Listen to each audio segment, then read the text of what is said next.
तो मैंने कहा कि मन हमारे जीवन में सभी समस्याओं का कारण है, और ये हमें अंतिम समय तक समझ नहीं आता। हमें लगता है कि मन हमारा सहयोगी है, और ये मान करके हम मन के भरोसे बैठ जाते हैं, और जब मन के भरोसे हो जाते हैं तो मन अच्छा से चूना लगा देता है कि बहुत बढ़िया, अब तुम हमारे अंडर आए हो। फिर सब बदला एक ही बार चुका लेता है। मन इतना भयंकर है, कहीं भी हल्की सी भूल हुई, चूक हुई, जगह मिली कि मन आपको लेके डूब जाएगा। इसलिए सदगुरु कहते हैं कि अपने जीवन के प्रश्न को जानिए, अपने जीवन की समस्याओं को जानिए, दूसरे का मत जानिए। हम अपना तो नहीं जानते, दूसरे के जानने में लगे हैं। पड़ोसी के पास क्या है, हमारे पास पूरा विवरण आ जाता है। उसका बेटा क्या करता है, उसके पास धन कितना है, जमीन कितना है, पड़ोसी क्रोधी है कि लालची है, सब हमें पता है। हम चर्चा करते हैं कि अरे क्या कहे, हमारा पड़ोसी ठीक नहीं। वो धार्मिक आदमी होने का ढोंग करता है, उसके जीवन में धर्म थोड़े है। आदमी यही तो चर्चा करता है कि हमारा जो पड़ोसी है वो छली है, कपटी है, वो धार्मिक नहीं है। सदगुरु कहते हैं आपको आपके पड़ोसी का लेखा जोखा पता है, आपको आपके मन का पता है क्या, कि आपका मन कितना कचड़ा में है। पड़ोसी के मन में क्या है ये जान भी लेंगे तो क्या हो जाएगा। अगर आपको पता ही चल गया कि पड़ोसी चोर है तो आपको क्या नुकसान और क्या लाभ। लेकिन आपका मन चोर है ये पता चल गया तो आप उसे ठीक कर सकते हैं। आपके जीवन में समस्या है ये पता चल गया तो आप उसे अच्छा कर सकते हैं, समाधान खोज सकते हैं, और इससे आपका ही मुक्ति संभव है। लेकिन दूसरे के विवरण को जानने में आपका कोई लाभ नहीं। हम दूसरे के बारे में जानना चाहते हैं, हम दूसरे के बारे में पता करना चाहते हैं। सदगुरु कहते हैं यह जीवन आपको आपकी मुक्ति के लिए मिला है, ये जीवन आपको आपके बंधन को काटने के लिए मिला है, और इसके लिए सत्संग जरूरी है। इसी सत्संग से आपको पता भी चलेगा कि मन हमारा कहाँ ले जा रहा है, मन क्या कर रहा है। जैसे आप कभी दर्पण के सामने जाते हैं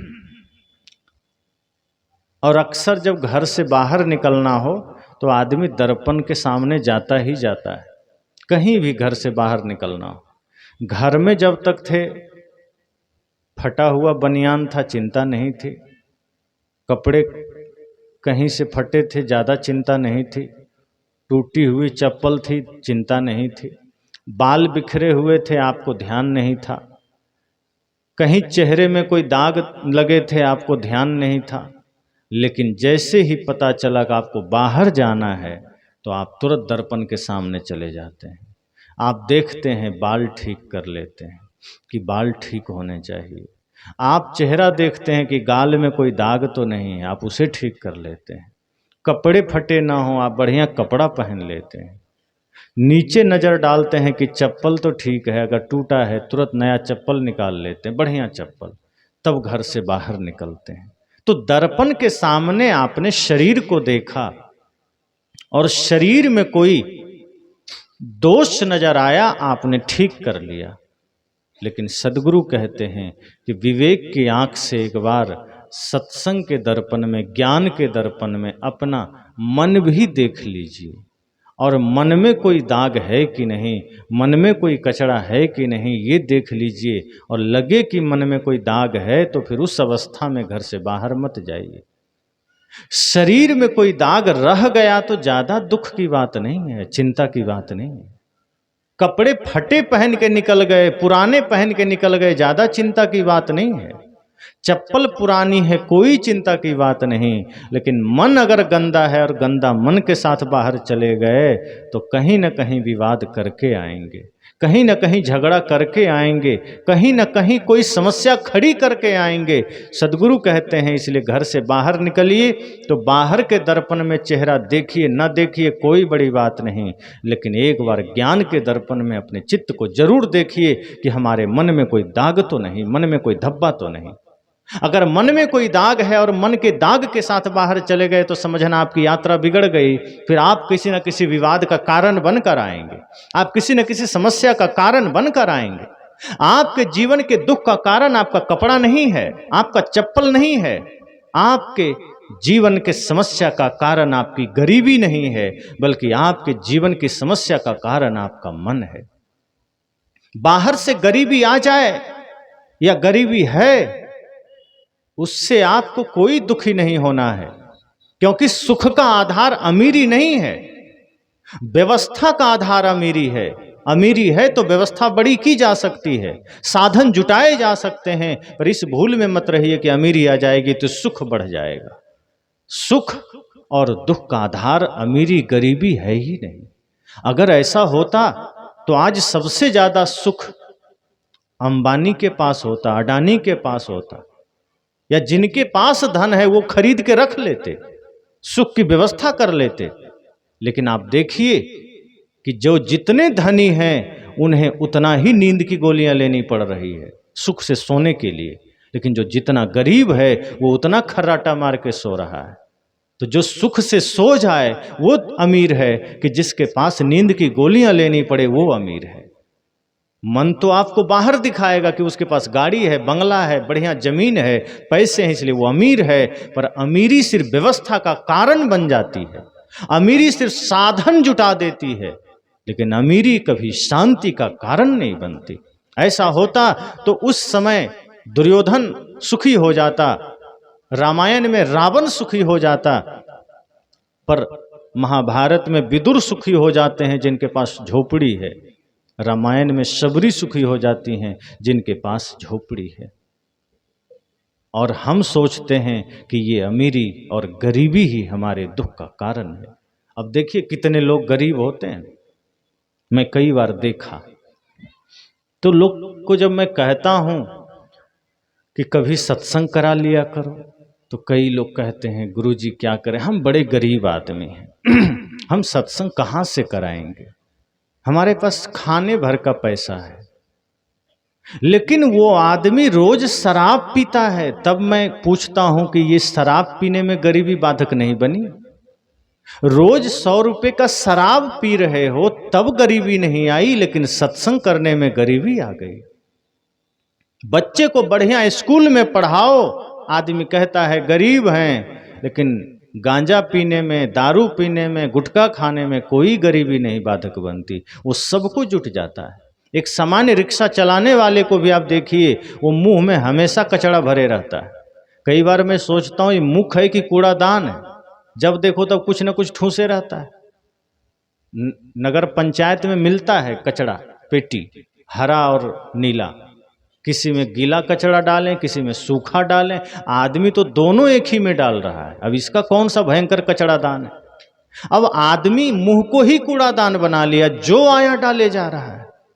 अब जब मुख में आप कचरा डालेंगे तब गरीबी नहीं आई, शराब पिएंगे तब गरीबी नहीं आई, लेकिन भजन करना है तो गरीबी बाधक बन रही है, बच्चे को पढ़ाना है तो गरीबी बाधक बन रही है। एक आदमी से मैंने कहा कि दूध पिया करो, उसने कहा गरीब आदमी कहाँ से दूध पिएंगे। उसके बगल में एक आदमी था, कहा रोज मांस खाता है। मैं कहा तब दूध से सस्ता है या महंगा? तब सिर झुका लिया, कहा गुरुजी दूध से बहुत महंगा है। मैं कहा दूध पीने में गरीबी दिख गई, मांस खाने में अमीरी आ गई। ये मन की गरीबी है। अगर आदमी चाह ले तो अपने जीवन में फिजूल खर्ची और अनावश्यक जो कार्य हैं वो छोड़ करके वो अमीर हो सकता है, मन से भी तन से भी। हम गरीब बने बैठे हैं अपनी मूर्खता के कारण, और हमें लगता है कि हमारे पास धन आ जाएगा हम सुखी हो जाएंगे। जिनके पास धन है उन्हें लगता है थोड़ा और धन आ जाएगा तब सुखी हो जाएंगे। जिनके पास थोड़ा और आ गया, अब आप पूछिए जाके मुकेश अंबानी से कि तुम सुखी हो इतना धन पाकर? वो कहता है नहीं, अभी हम चाहते हैं कि बिल गेट्स और एलन मस्क को भी पछाड़ दें तब सुखी होंगे। और एलन मस्क जो दुनिया का सबसे धनी आदमी, उससे पूछे तुम सुखी हो, वो कहता अभी नहीं, अभी हम सोचते हैं सब देश में हमारा ही सारा प्रोडक्ट चले तब सुखी हों। दुख कहीं से भी खड़ा हो जाता है, कितना भी धन आ जाए सुख नहीं आता। वो और भयंकर दुख लेकर आता है, और फिर उसकी चोट और भयंकर होती है। आपको लगता है अमीरी आएगी तो दुख कम होगा, जितनी अमीरी बढ़ती जाएगी दुख का मात्रा उतना बढ़ता जाता है। जैसे किसी चीज की ऊंचाई बढ़ती जाती है उतनी ही खाई भी बढ़ती जाती है। इसी तरह ये अमीरी का दिखावा है, वो जितना बढ़ेगी उतना दुख का मात्रा भी बढ़ेगा। अगर आप साधारण हैं तो थोड़ा सा दुख का थपेड़ा पड़ेगा, थोड़ा सा अमीरी बढ़ी तो वही थपेड़ा जोर से पड़ेगा। इसलिए सदगुरु कहते हैं ये बाहरी अमीरी गरीबी छोड़िए, ये तो बाहरी चीजें हैं। कोई श्रम किया, किसी का कुछ संस्कार जगा, अधिक धन इकट्ठा कर लिया। वास्तव में आपके जीवन में सच्चा धन आपका भक्ति है। जिसके जीवन में भक्ति है उससे बड़ा दौलतमंद कोई नहीं। इसलिए सदगुरु कबीर ने कहा कि अरब खरब लो दर्ब है उदय अस्तलों राज, भक्ति महात्म ना तुले ये सब कौने काज। कहा कि सब कुछ है किसी के पास, अरब खरब का दौलत है, अरबों खरबों का, हजारों लाखों करोड़ों का नहीं, अरबों खरबों का। उदय से अस्त तक राज्य है। कहा जाता है अंग्रेजों के जमाने में जब पूरे दुनिया पर उसका कब्जा था तो उसके जमाने में सूर्यास्त नहीं होता था। मतलब जापान से लेकर उधर अमेरिका तक उसी का शासन था, तो जहां भी होता था कहीं न कहीं सूर्योदय होता ही होता था। तो इतना राज्य अगर किसी के पास है उदय से अस्त तक, तब भी सदगुरु कहते हैं भक्ति महात्म ना तुले। जहां भक्ति है उसके महात्म के आगे ये तुलना में ही नहीं है, बराबरी तो छोड़ दो, ये सब कौने काज। क्योंकि ये कितना भी विस्तार बाहर का है, ये शरीर के लिए है, और शरीर ही एक दिन मिट्टी में मिल जाएगा, तो उसकी तुलना क्या करना। जो धन साथ ही नहीं जा सकता उसको गिनती में क्या लाना। अगर बाहर का धन साथ जाता, धन सोना चांदी से कोई धनिक हो जाता, हीरे जवाहरात से कोई धनिक हो जाता, तो मीराबाई राजमहल में रहते हुए ही कह देती पायो जी मैंने सोना चांदी हीरा पायो। लेकिन जब तक वो सोने के बीच में हीरा के बीच में बैठी रही, रेशमी वस्त्र शरीर पर पहनी रही, तब तक तो कुछ नहीं बोला। लेकिन जब गृह त्याग दिया, धन का त्याग कर दिया, सोना चांदी हीरे जवाहरात का त्याग कर दिया, शरीर पर फकीरी वेश पहन लिया, और जब गुरु की शरण में चली गई, तब कहा पायो जी मैंने राम रतन धन पायो। वस्तु अमोलक दी मेरे सतगुरु कृपा करी अपनायो। कहा अब मैंने पाया है। जब संसार का त्याग कर दिया, बाहर के धन का त्याग कर दिया, बाहर के धन का त्याग का मतलब है उसके प्रति जो आसक्ति है मैंने उसका त्याग कर दिया, शरीर के प्रति जो मोह है मैंने उसका त्याग कर दिया। अब शरीर रहे चाहे जाए मुझे कोई फर्क नहीं पड़ता। और तब लगा कि अब मैंने राम का धन, प्रेम का धन, शांति का धन पा लिया है, गुरु के ज्ञान का धन मैंने पा लिया है। और ये ऐसा धन है जिसके लिए उन्होंने कहा खर्चे नहीं कोई चोर न लूटे। कहा बाहर का धन तो कोई बांट लेगा। सहारा कंपनी के जो मालिक थे, जब वो मरे तो बेटा यूरोप से नहीं आया देखने ये धन की स्थिति। कितना भी धन आप बटोर लिए, बच्चे को धन के पीछे लगा दिए, पर अंतिम दुर्गति इतनी भयंकर हुई कि अपना बेटा भी अंतिम क्रिया में नहीं आया। ये बाहरी धन का कमाल है।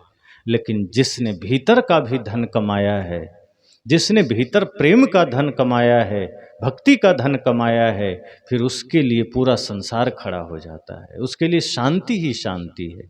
इसलिए कहते हैं बाहर का धन तो बांट लेंगे लोग, बेटा बांट लेगा, परिवार बांट लेगा, नहीं तो कोई लूट लेगा। यही तो हो सकता है, या लूट लेगा या कोई बांट लेगा, या आप ही कहीं ना कहीं जुआ तुआ में लगा देंगे। आदमी जुआ खेल खेल के अपनी संपत्ति लगा देता है, लुटा दिया, बर्बाद कर दिया। पर मीराबाई क्या कहती हैं, ये बाहर का धन नहीं है। और जिसने ज्ञान भक्ति प्रेम का धन पा लिया, खर्चे नहीं कोई चोर न लूटे। आपके पास 100 रुपया है, आप किसी को 1 रुपया देंगे तो 1 रुपया कम हो गया, अब 99 बचा। लेकिन अगर प्रेम का धन आपके जीवन में है, आपने किसी को प्रेम दे दिया, तो क्या प्रेम घट जाएगा? वो जितना देंगे वो उतना गुना मल्टीप्लाई हो जाएगा, बढ़ जाएगा। तो प्रेम बांटने से बढ़ता है, भक्ति करने से बढ़ती है। सत्य में जीने से सत्य बढ़ता है, अहिंसा का पालन करने से अहिंसा में वृद्धि होती है। तो जो ये धन है, अगर ये अपने धारण कर लिया, भक्ति का, प्रेम का, सत्य का, अहिंसा का धन, ये कभी घटता नहीं है, न इसे कोई लूटता है, न इसमें कोई कमी आती है। दिन दिन बढ़त सबायो, पायो जी मैंने राम रतन धन पायो। ये बढ़ता ही जाएगा और ये ऐसा है कि ये सभी जगत को प्रकाशित कर सकता है। इसलिए सद्गुरु कहते हैं कि यह धन जीवन में जरूरी है, यही जरूरी है। बाहरी धन तो शरीर की व्यवस्था के लिए है, उतना ही कमाइए, अधिक कमाइए तो खाइए भी, खिलाइए भी। आपका धन भी धर्म का कारण बन जाए, आपका बल भी किसी असहाय का कारण बन जाए, किसी निर्बल का बल बन सके, आपका धन किसी निर्धन का धन बन सके। लेकिन हमारा धन आज पाप का कारण बनता है। आदमी के पास धन है तो जुआ खेलने में लगा है, मांस मछली खाने में लगा है, हिंसा करवाने में लगा है, छल प्रपंच करने में लगा है, किसी का घर तोड़ने में लगा है। सद्गुरु कहते हैं अगर आपके पास धन है और ज्यादा मात्रा में है तो वो धन भी आप धर्म में प्रयोग करिए, किसी निर्धन का धन बन जाइए, किसी निर्बल का बल बन जाइए, किसी लाचार का सहायक बन जाइए। अगर आपके जीवन में कोई सामर्थ्य आपने पाया है, उस सामर्थ्य पर गुरूर बस मत करिए, घमंड मत करिए, वरना सामर्थ्य तो रावण का भी नहीं टिका, गुरूर तो उसका भी खत्म हुआ। इसलिए अगर बाहर कुछ है वो घमंड के लायक नहीं है, बल्कि ये सोचिए कि नियति ने और आपकी मेहनत ने आपको एक मौका दिया है, एक अवसर दिया है कि आप जगत की सेवा कर सके। अगर कोई द्वार पर कुछ मांगने आ जाए तो खुश हो जाइए कि मैं देने वालों में हूं, इसलिए मेरे पास कोई याचक आया है। ये मेरा सौभाग्य है कि किसी के जीवन का मैं काम आ जाऊंगा, किसी के जीवन के दुख का मैं निवारण कर सकूंगा। ये कभी दुख मत करिए अपने मन में कि मेरे पास कोई क्यों आया। ये सोचिए कि आपको देने वालों में आपका सामर्थ्य आया है। इसलिए सदैव स्वयं को ऐसा बनाइए कि ज्ञान हो, धन हो, बाहर का धन हो, भीतर का धन हो, ये सदैव सेवा में लगता रहे। अर्जन करिए, विसर्जन भी करिए। अगर तालाब में जल जमा रह जाए तो वो तालाब दूषित हो जाता है।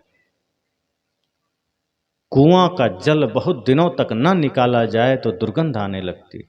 इसी तरह जब हम धन बटोर बटोर के इकट्ठा करते हैं, वो धन दूषित हो जाता है, फिर वो हमें छल के रास्ते पर ले जाता है, फिर वो धन हमें पाप के रास्ते पर ले जाता है, फिर वो धन हमें जुए के अड्डे पर ले जाता है, फिर वो धन हमें हिंसा के मार्ग पर ले जाता है, और तब फिर हमारे हाथ में कुछ भी नहीं होता।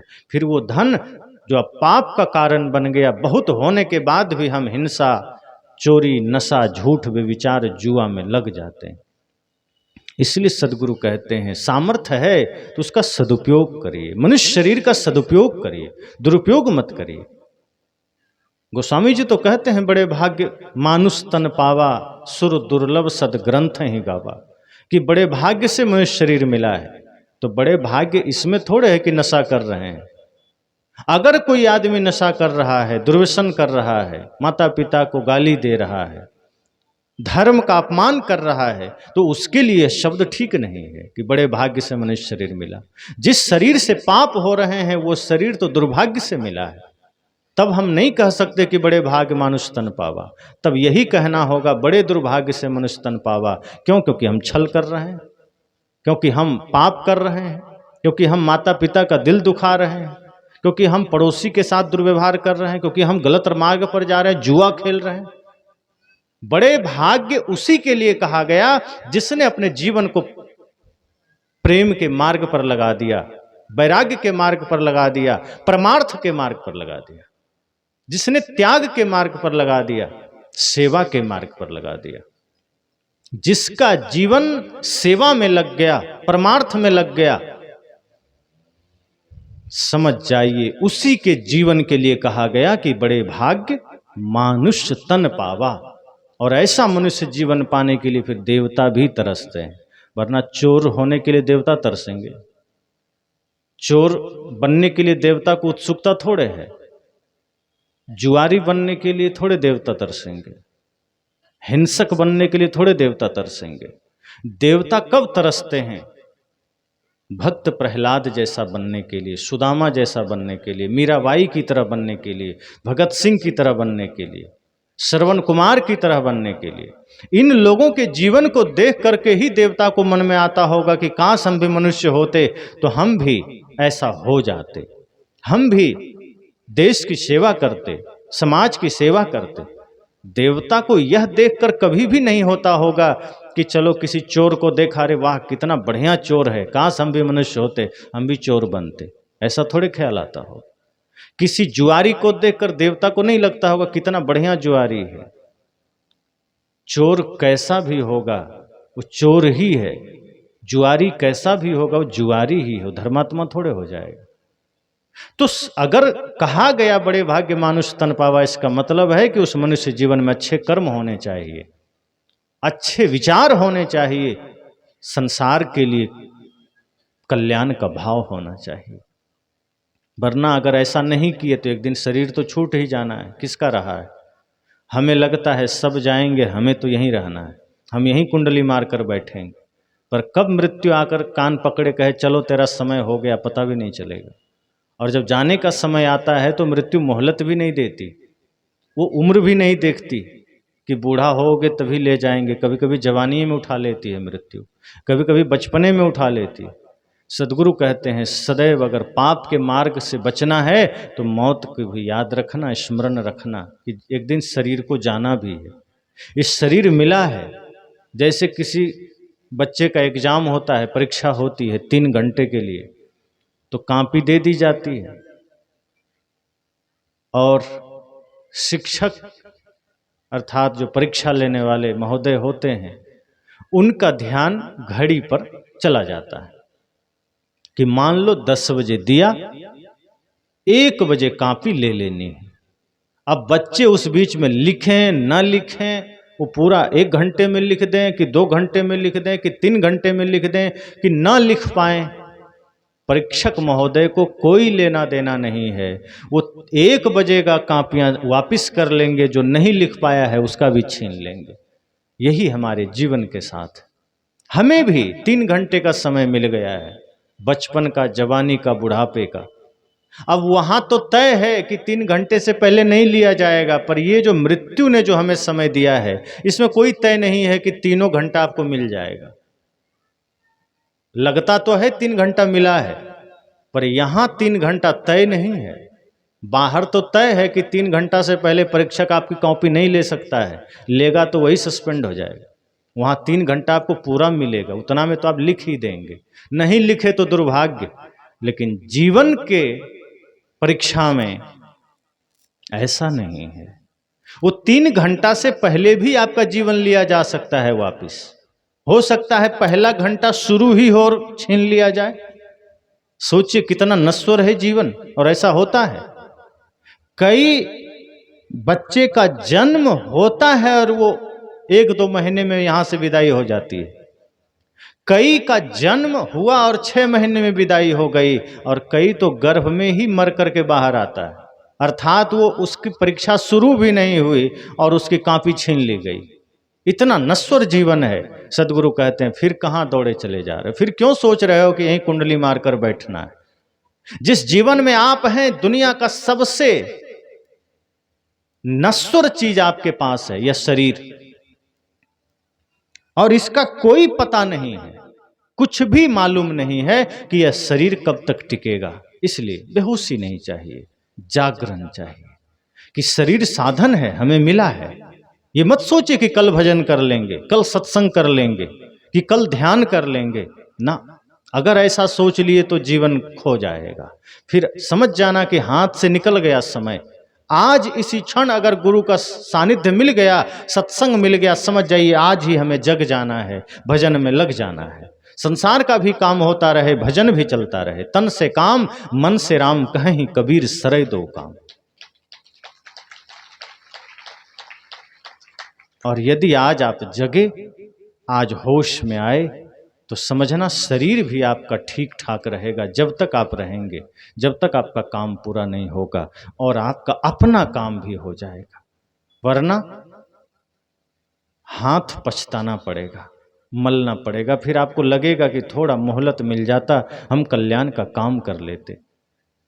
क्योंकि अब जब समय है करने का, शक्ति है शरीर में, तो टाल दिया कल पर।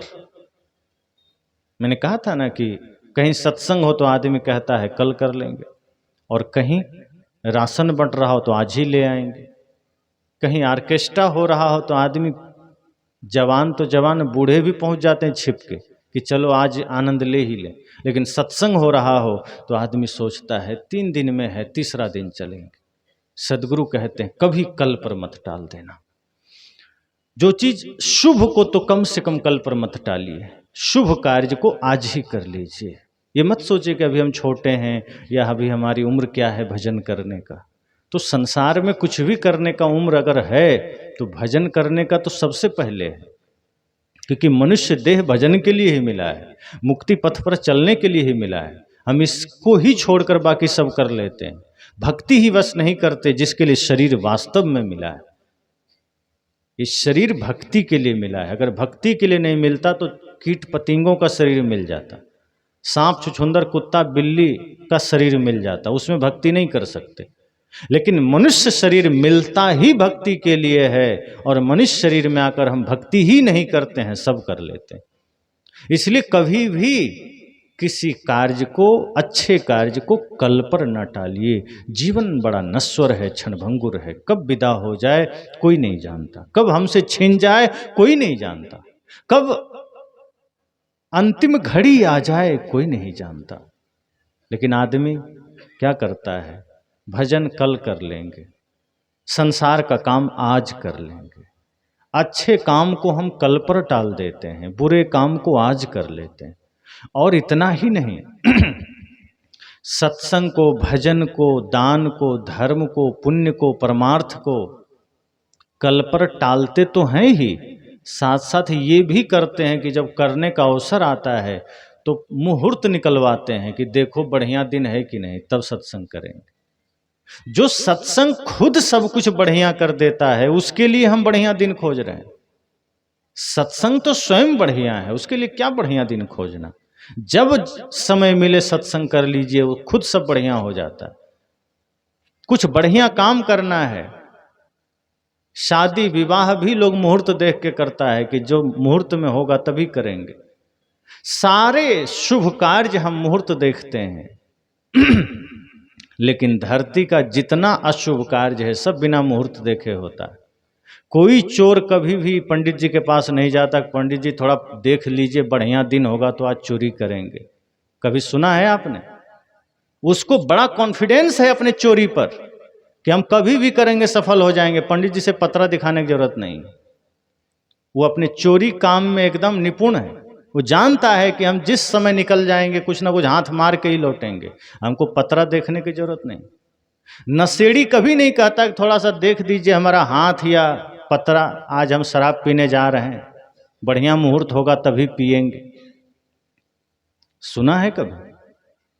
कभी कोई नहीं कहता कि हम किसी का गला काटने जा रहे हैं, पंडित जी थोड़ा देख लीजिए शुभ मुहूर्त है कि नहीं। शुभ मुहूर्त में किसी का गर्दन काटेंगे। धरती का सारा पाप बिना मुहूर्त देखे हो रहा है और सब हो रहा है। लेकिन जब पुण्य करने का मौका आया, धर्म करने का मौका आया, सत्संग करने का मौका आया तो हम मंडराने लगते हैं पंडित जी के पीछे, देख दीजिए थोड़ा पतरा, अच्छा काम करने जा रहे हैं। सदगुरु कहते हैं अच्छा काम का मतलब ही है कि आपने पहले ही संकल्प अच्छा कर लिया है, अच्छा करने जा रहे हैं, जब कर लो अच्छा हो ही जाएगा। मुहूर्त तो गलत के लिए देखो। क्रोध कर रहे हो, मुहूर्त देखते हैं क्या कि चलो अभी मुहूर्त है कि नहीं, बाद में क्रोध करेंगे। क्रोध बिना मुहूर्त के कर रहे हैं, झगड़ा बिना मुहूर्त के कर रहे हैं। लेकिन प्रेम करना हो, भजन करना हो, सत्संग करना हो, दान करना हो, हम मुहूर्त खोजने लगते हैं, पता नहीं मुहूर्त कैसा है। सदगुरु कहते हैं यही सब मन की बीमारियां हैं, मन की समस्याएं हैं जो हमें सदैव अच्छे कार्यों में बाधित करती है कि हम अच्छा कर ही ना सके। एक बाहर का जंजाल है, शास्त्रों का जाल, ठग गुरु लोगों का जाल, और भीतर मन का जाल, ये सब मिल करके आपको रोक देता है। एक ही चीज धारण करिए, कि अगर आपके पास सही संकल्प है, सही लक्ष्य है और राष्ट्र सेवा का भाव है, आप 12 बजे रात में भी खड़े होकर निकल जाइए, आप सफल हो जाएंगे। लेकिन अगर मन में पाप है तो कभी भी करिएगा, उसमें आप हो सकता है बाहर से दिखेगा सफल हो गए, पर भीतर आपने बहुत बड़ा पाप का पोटली जमा कर लिया। अच्छे कार्यों के लिए सोचने की जरूरत नहीं है। जब क्रोध करने का मन करे तब सोच लीजिए कि अभी मुहूर्त नहीं है, कल कर लेंगे। लेकिन मीठा बोलना हो, सत्संग करना हो, कभी मत सोचिए कि कल करेंगे, आज करेंगे। और सत्संग तो अकेले में भी हो जाता है। जब आप गुरु के वाणी को स्मरण करते हैं, जब गुरु के शब्दों को याद करते हैं, जिस वक्त उनके आदर्शों को स्मरण करते हैं, उसी क्षण सत्संग हो गया। सत्संग तो आपके बढ़िया चिंतन से हो जाता है। सत्संग में बैठने से ही सत्संग होता है ऐसी बात नहीं है। बहुत लोग सत्संग में बैठे होते हैं, कितने लोग तो सत्संग में बैठते हैं पर सत्संग में होते ही नहीं, उसका मन घर में होता है। इसका मतलब वो सत्संग में है लेकिन सत्संग कर नहीं पाए। अब हैं सत्संग में, अब सोच रहे हैं घर में पता नहीं बेटा क्या कर रहा होगा, बहू क्या कर रही होगी, पड़ोसी क्या कर रहा होगा, जानवर को भोजन दिया कि नहीं दिया। दुनिया भर की चीज़ें याद आने लगी, खेत की, खलिहान की, दुकान की। बैठे हैं सत्संग में, ख्याल घर का आ रहा है। बैठे हैं सत्संग में, स्मरण मित्र का हो रहा है। तो आप बैठे हैं लेकिन आप बैठे कहाँ हैं? शरीर आकर बैठ गया, मन कहीं और लगा है। और जब मन कहीं और लगा है तो आप यहां मौजूद ही नहीं। सत्संग तो कहीं भी हो सकता है और सत्संग में होकर भी सत्संग नहीं हो सकता है। अकेले भी हैं और अगर गुरु वचनों का ध्यान है, गुरु के ज्ञान का स्मरण है, तो बाजार में भी सत्संग चल रहा है। और यदि सत्संग स्थल में बैठ के भी दुनियादारी का चिंतन चल रहा है तो अब नहीं है सत्संग में। इसलिए जब भी मौका मिले सत्संग करिए। इस सत्संग समझ लीजिए पावर हाउस है, आपको रिचार्ज करेगा, आपके भीतर धर्म, सत्य, अहिंसा, प्रेम, करुणा की प्रकाश भरेगा, ऊर्जा भरेगी। जिसके जीवन में प्रेम की ऊर्जा है, सत्य की ऊर्जा है, वो आदमी सदैव सफल होता है, वो आदमी सदैव शांति में जीता है। दुनिया की कोई शक्ति उसे झुका नहीं सकती है, दुनिया की कोई शक्ति उसे परेशान नहीं कर सकती। परेशान वही आदमी होता है जो कहता है गुरुजी हम भक्ति तो करते हैं लेकिन क्या करें, बड़ा परेशान है, फिर वो भक्ति करता ही नहीं है। कोई कहे कि सूर्योदय तो है लेकिन हमें दिख नहीं रहा है, तो आप क्या कहेंगे कि या तो सूर्योदय हुआ ही नहीं होगा या फिर ये आदमी अंधा होगा। यही दो बात हो सकती है, तीसरा कोई कारण नहीं होगा। अगर कोई कहे मैं भक्ति करता हूं फिर भी जीवन में समस्या है, फिर भी माया से हार जाता हूं, इसका मतलब या तो भक्ति ही नहीं किया या फिर ये पहले से हारा हुआ है, ये पहले से समस्या में है। करने के तरीके में भेद हो सकता है। वास्तव में हृदय में अगर ज्ञान का दिया जल जाए तो सारे अंधेरे मिट सकते हैं। इसलिए मौका मिला है, इस सत्संग एक अवसर है। कल पर मत टालिए कि चलो उम्र पड़ी है, उम्र का पता नहीं कितना पड़ी है, नहीं पड़ी है, कोई नहीं जानता। ये नश्वर जीवन है, क्षणभंगुर जीवन है, कब कौन किससे बिछुड़ जाए कोई नहीं जानता। हंसता हुआ जीवन कब विराम हो जाए कोई नहीं जानता। इसलिए सत्संग का अवसर जब भी मिले, सत्संग का सानिध्य जब भी मिले, सब काम छोड़ के जरूर चले जाइए और सुनिए। दो ही बात सुनिए, उसको जीवन में उतारिए। कोई जरूरी नहीं कि हम 5 घंटे सुनेंगे तो ही जीवन बदलेगा। जीवन अगर बदलना हो तो एक शब्द गुरुदेव का ताका अनंत विचार, एक शब्द भी अगर हमने ठीक से सुन लिया तो जीवन बदल सकता है। और इतिहास उठाकर देखिए, अधिकांश लोगों का जीवन एक घटना, एक शब्द से ही बदला है। जो हम याद करते हैं रत्नाकर का, जो वाल्मीकि हुए बाद में, एक घटना से जीवन बदल गया। सप्तऋषि या नारद जी की बात आती है कि उनसे उनकी मुलाकात हुई, लूटना चाह रहा था लेकिन उन्होंने ज्ञान के द्वारा उसके भीतर के सत्य को जगा दिया कि जिसके लिए तुम पाप कर रहे हो कोई पाप का भागी नहीं बनेगा, सारे पाप के दंड तुम्हें ही भुगतने पड़ेंगे। रत्नाकर को लगा कि हम पत्नी के लिए कर रहे हैं, माँ बाप के लिए कर रहे हैं, वो लोग भी पाप बांट लेंगे। लेकिन जब वो पूछने गया तो सबने कह दिया कि तुम कैसे कमाता है, कहाँ से लाता है, हमें क्या लेना देना, तुम्हारा कमाई तुम जानो, हम तो सिर्फ खा रहे हैं। पत्नी ने भी यही कहा कि हम भोजन बना रहे हैं, भोजन बनाते समय मेरी उंगली जल गई है, तुम्हें पीड़ा हो रही है क्या? रत्नाकर ने कहा नहीं, तुम्हारी उंगली जली है, हमें पीड़ा कैसे होगी, बस उत्तर ले लो, यही उत्तर है कि तुम कर्म कर रहे हो, उसका फल तुम्हें भुगतना है, हमें उससे क्या। भोजन बनाने में मेरी उंगली जली है, मुझे उसका पीड़ा का आभास है, तुम्हें नहीं हुआ, समझ जाओ कि तुम पाप कर रहे हो, उसका फल तुम्हें मिलेगा, हमें क्या, हमने थोड़े कहा तुम चोरी करो। जाग गया, एक घटना से जाग गया। खुद सिद्धार्थ गौतम बुद्ध का जीवन 4 घटनाओं से जाग गया। बीमार को, बूढ़े को, मृत को देखा, संत को देखा, जीवन बदल गया। अंगुलीमाल का जीवन बुद्ध से मिलकर बदल गया। राजा भर्तृहरि का जीवन बदल गया। ऐसे कितने लोग हैं, हम लोगों से मिलकर कितने लोग का जीवन बदल गया, एक घटना, एक शब्द से। और जिसको नहीं बदलना है वो जीवन भर सुनते रहता है, फिर भी नहीं बदलता। वो महीनों सत्संग सुनता है, नशा नहीं छूटती। तो जब बदलना हो तो कोई जरूरी नहीं कि बरसों सुना जाए, बदलने के लिए तो एक क्षण का सत्संग भी पर्याप्त है। एक घड़ी आधी घड़ी, आधी में पुण्य याद, कबीर संगत साधु की कटे कोटि अपराध। एक क्षण का भी सत्संग अगर ठीक से सुन लिया जीवन में, ठीक से, ऐसा नहीं कि हाँ गिनती के लिए कि हम 4 घंटा बैठे थे। मैंने कहा ना, शरीर बैठ जाता है, मन जल्दी नहीं बैठता, मन कहीं और दौड़ लगाते रहता है। अगर एक क्षण का भी सत्संग सही से सुन लिया तो जीवन में उजाला आ सकता है, बदल सकता है, करोड़ों अपराध कट सकते हैं। लेकिन अगर जन्म जन्म से सुन रहे हैं और सिर्फ सुन रहे हैं, बाएं कान से सुना, दाएं तरफ से निकाल दिया, तो क्या परिवर्तन होगा? कुछ नहीं। लेकिन सुना थोड़ा ही और आचरण में उतार लिया तो परिवर्तन आएगा, जीवन बदलेगा। इसलिए मैंने कहा कल का भरोसा नहीं है, कल पर कभी शुभ कार्यों को मत टालिए। दुख कहीं से भी एक मौका पाता है और आपके जीवन में धमक पड़ता है। इसलिए जैसे ही आप शुभ काम को कल पर टालते हैं, आपके जीवन में अंधेरा छा जाता है, आपके जीवन में अशुभ का आगमन हो जाता है, दुख का आगमन हो जाता है।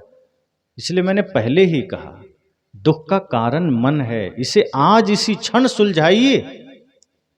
मन की समस्याओं को समझिए, मन की पीड़ा को समझिए। हर आदमी पीड़ा में है और आज हर आदमी के पास भयंकर दुख है। कई लोग तो कहते हैं मेरे जीवन में इतना दुख है कि किसी के पास नहीं होगा, इस धरती का सबसे दुखी आदमी मैं हूं। एक आदमी ने फोन किया मुझे, कहा मैं इतना दुखी हूं कि मैं आत्महत्या करना चाहता हूं। अब मैं कहा क्यों? कहा संसार से मुझे धोखा मिला। कहा संसार कभी धोखा नहीं देता, आपका मन आपको धोखा दिया है, क्योंकि मन ने आपको ये भाव जगाया कि संसार से अपेक्षा करो। जैसे पिता ने पुत्र से अपेक्षा कर लिया कि बुढ़ापे में सेवा करेगा, अब बेटा बुढ़ापे में सेवा नहीं किया, अब आपने अपेक्षा किया, वो अपेक्षा आपके भीतर सुख का आभास कराया और अपेक्षा पूरी नहीं हुई, दुख होने लगा। दुख तो अपेक्षा से है। आपने अपेक्षा किया कि पत्नी से सुख मिलेगा, सुख नहीं मिला, अपेक्षा दुख का कारण बन गया। आपने अपेक्षा किया मित्र से कि मित्र हमें सम्मान देगा, मित्र ने थोड़ा सम्मान कम दिया, दुख का कारण हो गया। आपने अपेक्षा कर लिया कि किसी के घर जाऊंगा, बढ़िया कुर्सी पर बैठने देगा, वो चटाई ला के दे दिया, आप दुखी हो गए, क्योंकि आप अपेक्षा कुर्सी का किए थे। अपेक्षा दुख का कारण है। तो जैसे ही अपेक्षा का भाव जगा, दुख शुरू हो गया। कोई दूसरा दुख नहीं देता, कोई दूसरा पीड़ा नहीं देता। मित्र नहीं दिया दुख, पत्नी नहीं दी दुख, पिता ने दुख नहीं दिया, पड़ोसियों ने दुख नहीं दिया, मन ने दिया है। मन ने ही आपके भीतर वो ख्वाहिश पैदा कर दी अपेक्षा का। और जब मन में ख्वाहिशें पैदा होती है, अपेक्षाएं पैदा होती है, दुख का जन्म हो जाता है। दुख आपका मन देता है, किसी और के द्वारा नहीं मिलता। इसलिए मन को ही समझना है कि हमें अगर दुख से मुक्त होना है तो सबसे पहली बात कि मन को ध्यान के द्वारा साधना है। मन को साधना ही भजन है। पाना नहीं, जीवन को बदलना है साधना। धुएं सा जीवन मौत है, जलना है साधना। मंदिर में हम बहुत गए पर तन यह मंदिर नहीं बना, व्यर्थ शिवालय में जाना यदि मन शिव सुंदर नहीं बना। पर की पीड़ा में मोम सा पिघलना है साधना, पाना नहीं जीवन को बदलना है साधना। आप मंदिर जाइए, लेकिन जब मंदिर से लौटिए तो अपने शरीर को भी मंदिर बना लीजिए। मैंने कहा था ना बीच में कि हमने शरीर को कूड़ादान बना लिया। कैसे? कहीं गुटखा डाल दिया, कहीं सिगरेट खींच लिया, कहीं तंबाकू डाल दिया, कहीं मांस मछली अंडा डाल दिया। ये शरीर आपका देवालय है, मंदिर है। जैसे मंदिर के द्वार पर आप गांव का सारा कचरा जमा कर दें तो कोई भी आदमी प्रवेश नहीं कर सकता, फिर उसे लगेगा मैं मंदिर के नाम पर कबाड़ खाने में आ गया। यही हम सब ने शरीर के साथ किया है। शरीर है मंदिर, शरीर है तपोभूमि, और इसके दरवाजे पर ही मुख्य दरवाजा है। आंख, नाक, कान इस मंदिर की खिड़कियां हैं, मुख्य इस मंदिर का दरवाजा है। तो जिस दरवाजे को पवित्र रखना था उसमें नशा डाल दिया, दुर्व्यसन डाल दिया, गलत खान पान डाल दिया, और सोचते हैं जीवन में दुख क्यों है। तो जो शरीर मंदिर है, जिसे मंदिर की तरह पवित्र रखना था, उसमें आपने कूड़ादान बना करके कुछ भी डाल दिया। तो जब खाया ही गलत सब कुछ है तो भीतर से निकलेगा कैसे अच्छा।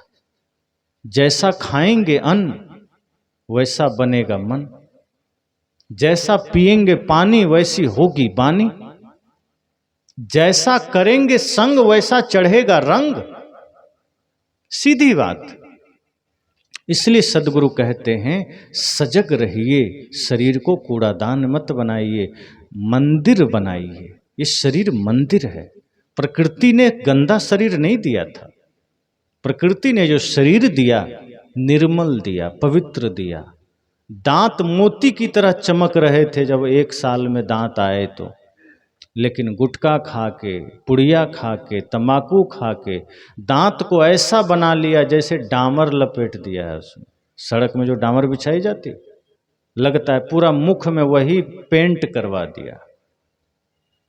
अब ये दुर्गति अगर शरीर का रहेगा तो मुख से अच्छा कैसे निकलेगा। इसलिए मैंने कहा ये शरीर आपका साधन है, इसको भी गंदा मत करिए। ये साधन है, इसको पवित्र रखिए। और पवित्र शरीर से जब पवित्र काम करेंगे, पवित्र वचन बोलेंगे तो जीवन में सदैव शुभता रहेगी, पवित्रता रहेगी, सुख रहेगा। इसलिए सत्संग को कल पर मत टालिए, शुभ काम को कल पर मत टालिए, अच्छे काम को कल पर मत टालिए। लेकिन गलत करने का ख्याल मन में आ जाए, कुछ पाप करने का ख्याल मन में आ जाए कभी, तो उसे कल पर जरूर टाल दीजिए, आज मत करिए। किसी को गाली देने का मन करे तुरंत मत दीजिए, आप सोच लीजिए कि आज गाली नहीं देंगे कल दे लेंगे। किसी से झूठ बोलने का मन करे सोचिए आज नहीं कल बोल लेंगे। जब आप इस तरह संकल्प लेंगे तो मन धीरे धीरे समझने लगेगा कि हमें पाप के मार्ग पर नहीं जाना है, अन्याय के मार्ग पर नहीं जाना है, हमें भक्ति के मार्ग पर चलना है। क्योंकि भक्ति ही जीवन का आधार है। ये मनुष्य शरीर भक्ति के लिए ही मिला है और भक्ति से ही मुक्ति संभव है। संसार का सारा काम करिए, समाज में रहिए, समाज का काम करिए, राष्ट्र निर्माण का काम करिए, लेकिन ध्यान रखिए जीवन थोड़ा है और इस थोड़े से जीवन में हमें पाप नहीं कमा के जाना है, धर्म कमा के जाना है। हम जाएंगे, सबको जाना है, पर ऐसा करके जाएंगे ताकि हमारा जाना लोगों के दिलों में स्मृति बन जाए। ऐसा ना हो कि अपने ही लोग हमें भूल जाएं, फिर ऐसा जीवन किस काम का। खूब जिए, खाए पिए, धन इकट्ठा किया और मृत्यु आई, चले गए, कोई याद भी नहीं किया। दूसरे तो क्या ही याद करेंगे, घर के लोग भी भुला दिए 2 साल में, 6 महीने में। काम ऐसा करिए कि अपने तो अपने गैर भी हृदय में याद रख सकें, वो काम करिए। और वो काम सिर्फ परमार्थ हो सकता है। अपने लिए आप कुछ भी कर जाइए, संसार याद नहीं रखेगा। अगर आपने किसी भी तरह से समाज राष्ट्र निर्माण में भूमिका निभा दी है, लोगों की सेवा में अपने जीवन को लगा दिया है, माता पिता गुरु एवं राष्ट्र की सेवा में स्वयं को समर्पित कर दिया है, तो निश्चय ही आप अमर हो जाएंगे। आपके ये कर्म आपको मरने नहीं देंगे, आपके ये शुभ कर्म आपको अमर बना देंगे। और यही जीवन की उपलब्धि होगी, यही जीवन की ताकत होगी। आप रहें ना रहें, लेकिन आपके कर्म रहेंगे, और फिर आप अपने आने वाली पीढ़ियों में भी वो ज्ञान, वो आदर्श, वो संस्कार देकर जा सकेंगे। तो इसलिए मैंने कहा कि हम सब का जीवन में दुख है, हमारे जीवन में पीड़ा है, हमारे जीवन में समस्या है, लेकिन वो समस्या मन के कारण है, किसी दूसरे के कारण नहीं है। कभी भी मत सोचिए कि पिताजी के कारण दुख है, पत्नी के कारण दुख है, कभी भी मत सोचिए कि मित्र के कारण दुख है। सारे दुख मन के कारण हैं, और मन को ध्यान के द्वारा, सत्संग के द्वारा साधा जा सकता है, निर्मल किया जा सकता है, नियंत्रित किया जा सकता है। और जिसने ऐसा कर लिया वो सुखी हो गया, उसका दुख मिट गया। और जब तक हम दूसरे को कारण मानते रहेंगे अपने सुख और दुख का, तब तक कोई हमें सुखी नहीं कर सकता, कोई हमारे दुख को मिटा नहीं सकता।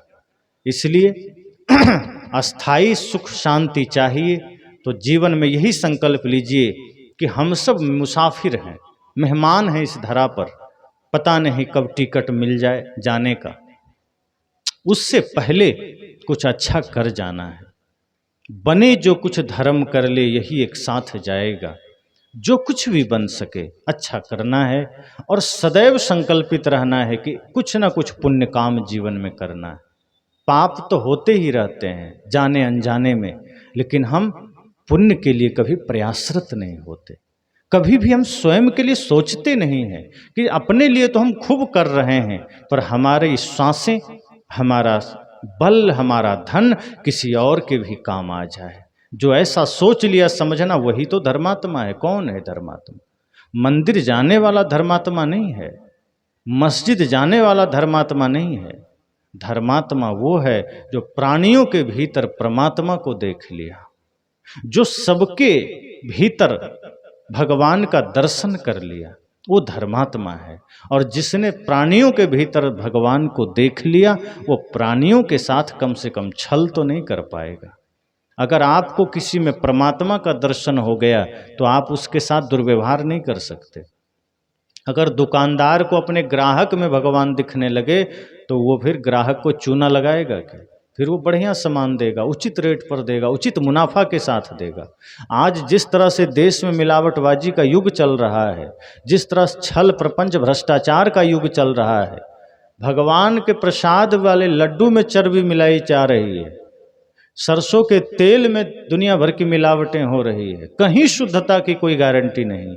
और ये कौन लोग कर रहे हैं? अपने ही देश भारत के लोग कर रहे हैं, जो कहते हैं कि हम तो उस देश में रहते हैं जो धर्म प्रधान है, हम उस देश में रहते हैं जहाँ गंगा बहती है, हम उस देश में रहते हैं जहाँ दूध दही की नदियाँ बहती है। दुर्भाग्य है, जिस देश में गंगा बहती है वहाँ लोग शराब में डुबकी लगाते हैं।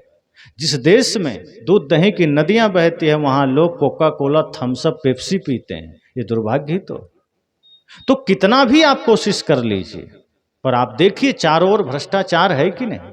आप दुकान में जाइए, आपको सामान सही मिलेगा, कोई गारंटी नहीं। हर चीज नकली आपको मिल रही है, कोई गारंटी नहीं। कौन कर रहा है? ये हम और आप ही तो कर रहे हैं। किस लिए?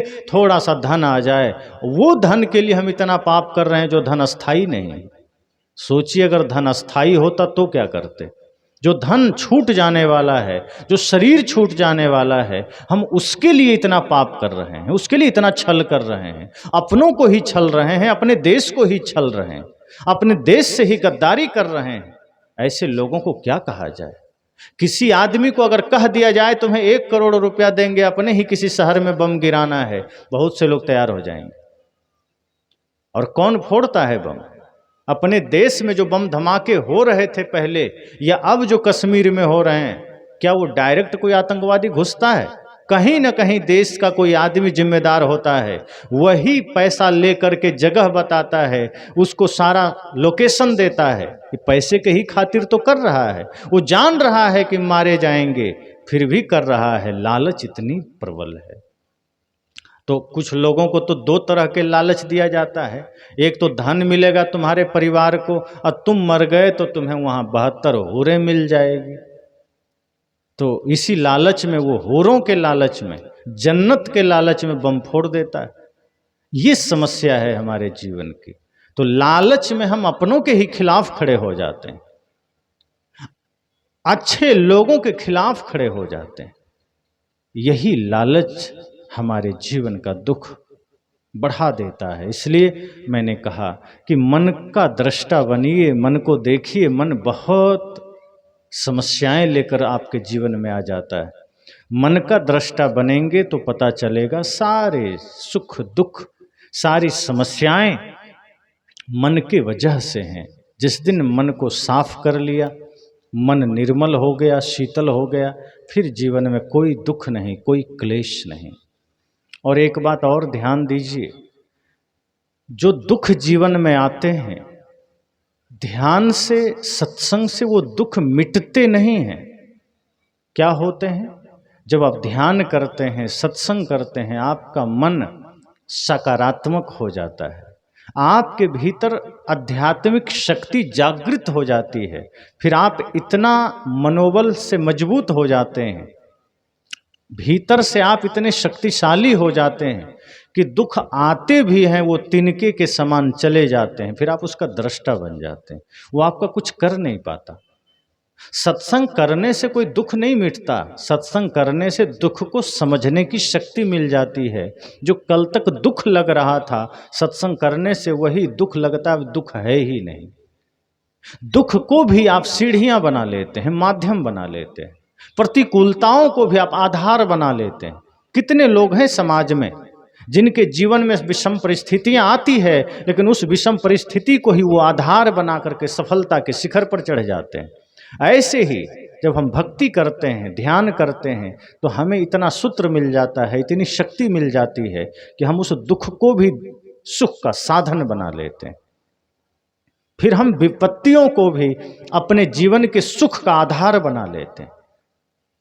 जिस प्रकार सीढ़ी होती है घर में, तो आप नीचे से ऊपर चले जाते हैं और उसी सीढ़ी से ऊपर से नीचे आ जाते हैं।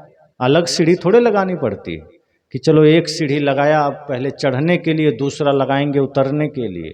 सीढ़ी एक ही है, आप चढ़ भी सकते हैं, उतर भी सकते हैं।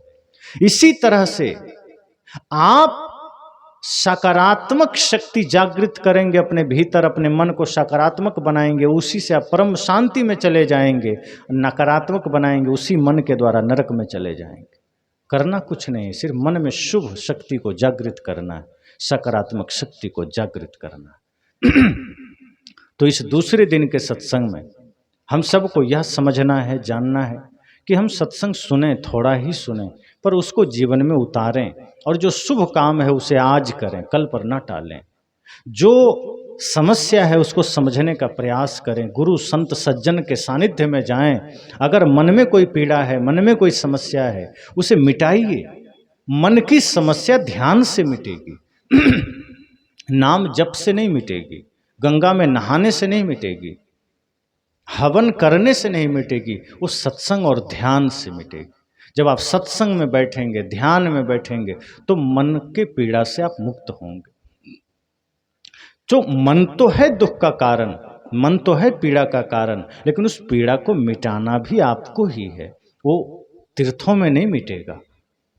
तो समझना यही है कि कल जीवन रहे न रहे, हम संसार के सारे काम आज करने को तत्पर हैं, और भजन का काम कल पर करना है, कल पर टालना है।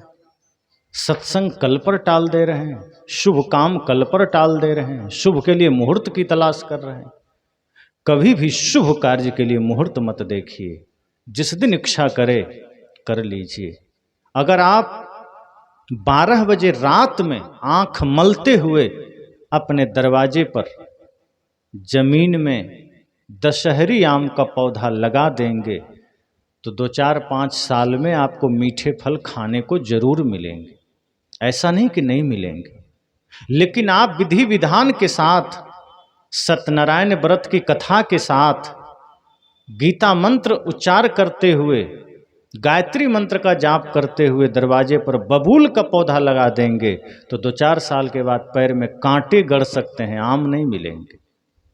आप जो करेंगे सच्चे मन से वो सच्चा काम होगा, लेकिन गंदे मन से प्रार्थना गाते हुए करें, गलत काम करें कि चलो हम तो भगवान का नाम लेकर कर लेते हैं, पूजा करके कर लेते हैं, लेकिन अगर ध्येय गलत है, कर्म गलत है, उसका फल कभी अच्छा नहीं हो सकता। फल अच्छा तभी होगा जब कर्म अच्छा होगा। इसलिए मैंने कहा कि जो शुभ है उसे कल पर मत टालिए। इच्छा हो गया सत्संग करना है तो मत सोचिए कि हमें पत्रा देखना पड़ेगा, पंडित जी से दिन दिखाना पड़ेगा। मन में संकल्प शुभता का आया, आप कर लीजिए, सफल हो जाएंगे। क्योंकि गलत काम करने के लिए हम कभी पत्रा नहीं देखते, गलत काम करने के लिए हम कभी मुहूर्त नहीं देखते। किसी चोर ने आज तक पंडित जी से नहीं पूछा कि हमें चोरी करना है, बढ़िया सा दिन तारीख बता दीजिए।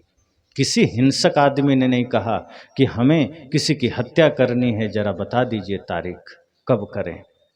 नशा करनी है, जरा बता दीजिए मुहूर्त, किस घड़ी में शराब पिए, कोई कहा क्या? सास बहू के झगड़े हैं, कभी आपने जाके दिखाया पंडित जी से कि जरा पत्रा देखिए किस दिन दोनों में झगड़ा ठीक रहेगा? जब मन आया झगड़ लिए किसी बात पर। झगड़े में आप सफल हो जा रहे हैं कभी भी, और शुभ काम करने के लिए आप असफल हो जाएंगे। ये मन सिर्फ नचा रहा है आपको। जहां शुभ काम में मन आपको अड़ंगा डाले, जहां समझाने का प्रयास करे मन कि देखो कल करना, परसों करना, बाद में करना, धन की कमी है, पद की कमी है, व्यवस्था की कमी है, समझ जाइए ये मन आपको भटका रहा है। सत्संग के लिए व्यवस्था छोटी है, छोटा ही कर लीजिए। धर्म करने के लिए बहुत बड़ी व्यवस्था नहीं चाहिए, पुण्य करने के लिए बहुत बड़ी व्यवस्था नहीं चाहिए, दान करने के लिए धन ही बस हो जरूरी नहीं, मन से भी आप कर सकते हैं, तन से भी कर सकते हैं। मान लीजिए कोई निहायत ही गरीब आदमी है, खाने को अन्न नहीं है, तो क्या वो दान नहीं कर सकता? सदगुरु कहते हैं फिर प्रेम का दान करो, मीठे वचन का दान करो, शुभ संकल्पों का दान करो, सही चिंतन का दान करो। इतना तो कर सकते हो, किसी को मीठे वचन तो दे सकते हो। धन नहीं दिया कोई बात नहीं, नहीं है, चिंता ना करो, मीठे वचन दे दो, सत्य वचन दे दो, शुभ संकल्प दे दो। अगर ये दे दिया तो किसी न किसी दिन धन भी होगा तो दे दोगे, लेकिन अगर ये नहीं दिया तो फिर कुछ नहीं दिया। इसलिए जीवन में सदैव जागृत रहिए, क्योंकि बेहोशी में हम जीते हैं तो यही सारे खुराफात हमारे मन में आते हैं। हम गलत काम में लगते हैं, गलत दृश्यों में लगते हैं, गलत चिंतन में लगते हैं, और उसी में लगते लगते अचानक ख्याल आता है कि चलो थोड़ा पाप कटाने के लिए मंदिर चलते हैं, फिर मंदिर चले जाते हैं। किसी ने समझा दिया बस घर बैठे थोड़ा सा पूजा पाठ कर लेना, ये सारे पाप कट जाएंगे, मन को थोड़ा ढाढ़स मिलता है कि चलो कोई बात नहीं है, उपाय है। और हमारे ऐसे ऐसे लोग हैं समाज में जो आपको उपाय भी दिखा देते हैं कि पाप करते रहो, हमारे पास उपाय है, हम ठीक कर देंगे। कितने ऐसे लोग हैं। इसलिए लेकिन सजग होना है, कर्म सही करना है, और उसके लिए मन का सही होना जरूरी है, क्योंकि मन ही सारी समस्याओं का जड़ है। तो जब मन निर्मल तो समझिए सब कुछ सही, फिर आप जिस घड़ी भी चाहेंगे उसी समय पुण्य हो सकता है, कल पर नहीं टालेंगे। फिर आप ये नहीं सोचेंगे कि चलो कल सत्संग करेंगे, कल भजन करेंगे, कल ध्यान करेंगे, कल मीठा बोलेंगे, फिर आज ही करेंगे। कभी किसी कारण से गुस्सा आ गया, फिर आप टाल देंगे कि नहीं मुझे नहीं करना। जब आप जागृत रहेंगे तो गलत जब भी ख्याल मन में आएगा, गलत चिंतन मन में आएगा, धीरे से भीतर की जो आत्मशक्ति है वो खड़ी होगी कि नहीं इसको मत आने दो, ये तुम्हें बर्बाद करेगी। मन प्रयास करेगा लाने का, लेकिन आपका आत्मबल इतना सजग हो उठेगा, आपकी चेतना इतनी जागृत हो उठेगी कि मन का नहीं चलेगा वहाँ फिर। अभी हमारी चेतना सोई हुई है, आत्मशक्ति सोई हुई है, इसलिए मन का चल रहा है। आप सोए हुए हैं इसलिए कोई भी कुछ करके चला जाता है। जिस दिन समाज जग जाएगा, बाहर भी कोई आपके बीच आकर के तांडव नहीं कर सकता, और जिस दिन मानव की चेतना जग जाएगी, मन भीतर आकर के तांडव नहीं कर सकता। इतना ध्यान रखें।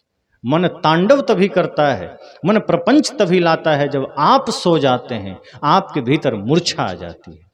और ये सत्संग उसी मूर्छा का उपाय है, मूर्छा से मुक्ति का साधन है ये सत्संग। सदगुरु कबीर का सत्संग का अर्थ ही है जहां प्रतिपल प्रति क्षण जागरण का संदेश हो।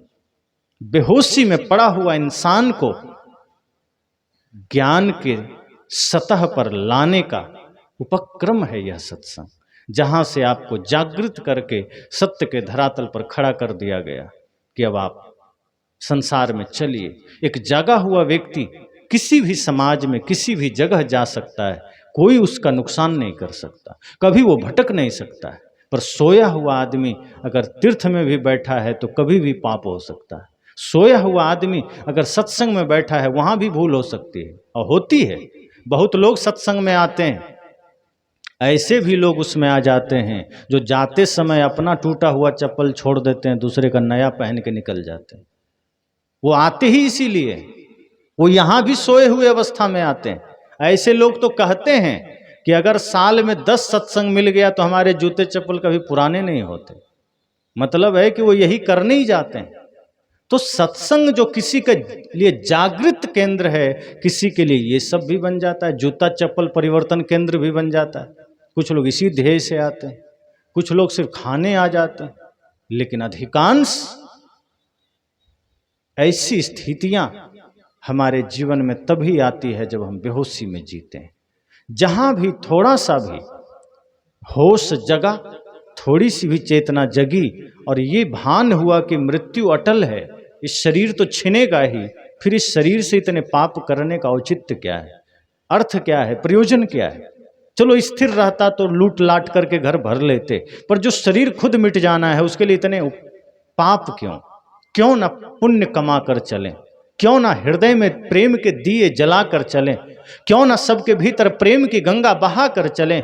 क्यों ये हम झूठ फरेब छल प्रपंच का कचरा फैला कर जा रहे हैं? ये करके क्या पा लेंगे, क्या हासिल कर लेंगे? अच्छा हो जीवन को सजा के चलें, शरीर को सजा के देख लिया, घर को सजा के देख लिया, अच्छा हो चरित्र को सजा लें, मन को सजा लें, और जिसने मन को सजा लिया वही विजयी हो गया, वही अमर हो गया।